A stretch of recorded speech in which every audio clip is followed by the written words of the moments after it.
Voici l'image numérique d'une horloge. Je l'ai achetée d'occasion pour l'installer au mur de ma cuisine dont je venais de changer les meubles. Ce qui m'a attiré, c'est d'abord sa couleur orange qui pouvait s'harmoniser avec la couleur de mes nouveaux meubles. Je l'ai prise en main, j'ai remarqué sa masse, sa texture, elle est en plastique. Je l'ai imaginée accrochée au mur pour apprécier si elle rendrait bien. Bref, c'est son aspect esthétique qui m'a intéressée. Je me suis aussi intéressée à son fonctionnement, parce qu'après tout, je voulais qu'elle me donne l'heure. Donc d'abord, son esthétique, qui a attiré mon œil, et son utilité, à savoir sa capacité à donner l'heure. Pensez-vous que ce soit tout? Pour l'accrocher au mur, sûrement. Mais en fait, quand je la regarde, c'est dans quelle intention? Quand nous observons une horloge, un réveil, une montre ou un téléphone pour avoir l'heure, en fait, nous leur posons une question. Par exemple, mon bus arrive dans combien de temps? Est-ce que mon mari est en retard? Est-ce bientôt l'heure de manger? Combien de temps encore avant la fin de la journée de travail? Si je me réveille en pleine nuit et que je regarde l'heure, c'est parce que je me demande si j'ai le temps de me rendormir ou si je me réveille au même moment que la nuit précédente. Je ne lis pas vraiment l'heure pour elle-même, mais je cherche la réponse à une question que je me pose et qui concerne bien souvent une durée ou parfois un repère temporel. Il y a un autre aspect lié à cette horloge, c'est tout ce à quoi elle renvoie. Par exemple, elle est fixée au mur de la cuisine. Qui dit cuisine dit repas, ustensiles, plaques de cuisson, nourriture, livres de cuisine, etc.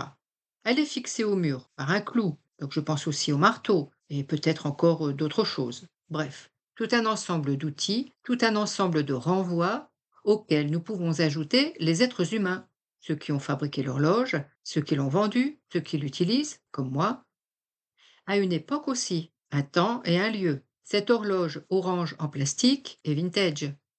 Heidegger, philosophe allemand du XXe siècle, donne l'exemple d'un marteau.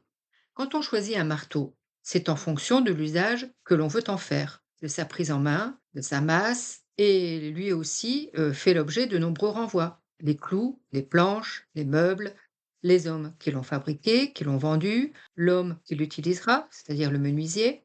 Il est un marteau à partir de l'usage qu'on en fait. Tous ces outils, tous ces objets et les êtres vivants font partie de notre monde ambiant. Les choses rencontrées dans notre quotidien ne sont pas d'abord saisies en tant que choses, mais en fonction de leur utilité, de l'usage que nous en faisons. Par exemple, la tasse de café est utile pour contenir le café, c'est un récipient pour boire. Il s'agit donc d'outils qui servent à quelque chose. C'est en fonction de notre familiarité avec les objets qui nous entourent que nous comprenons le monde sans en avoir toujours conscience d'ailleurs.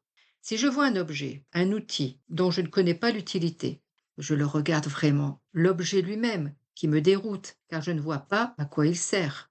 Je vais observer sa forme, qu'on peut éventuellement en faire, est-ce qu'il ressemble à d'autres objets? Ainsi, dans notre monde ambiant, ce que nous rencontrons, c'est toujours dans un rapport de sens, de signification, et renvoie à un contexte d'utilisation, selon Heidegger.